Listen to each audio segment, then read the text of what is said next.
an oath to promote the well-being and prosperity. Two outspoken groups in the civil society and opposition say they are not surprised by the government's non-committal stance on calls for the resignation of the Cabinet of Ministers over the Tuxedo Villas tourism incentive scandal.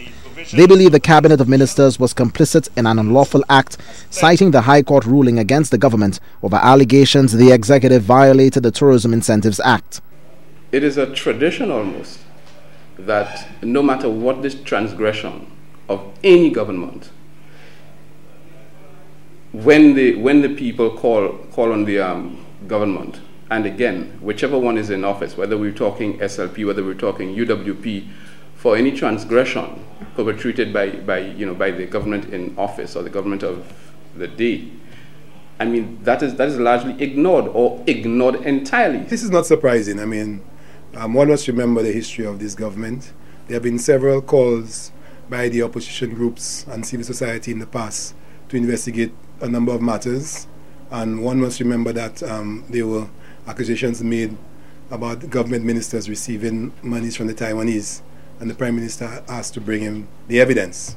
Okay, there are several other issues which prompted calls from various quarters, and the government has remained silent, especially the Prime Minister. Making reference to the pledge taken by ministers as they enter government, the communications director of the National Consumer Association, Andrew Antoine, says that oath of office is sacred and should be upheld.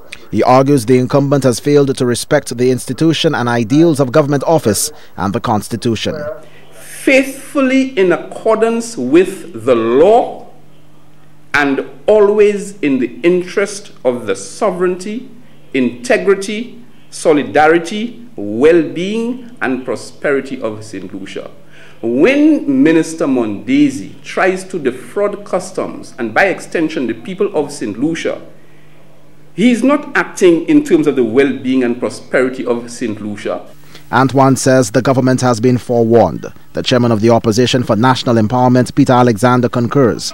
He says a day of reckoning is coming. The opposition St. Lucia Labour Party has already indicated that it will be marching very early next month, and one has supported the idea. We think it's opportune now.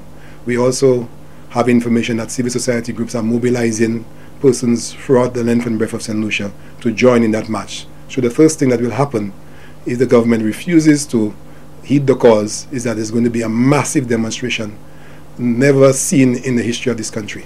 Apart from a street protest organized by the SLP for early September, which both groups say they will actively participate in, the two organizations say there are other lawful means that can be employed to get the government's attention, including a general strike action.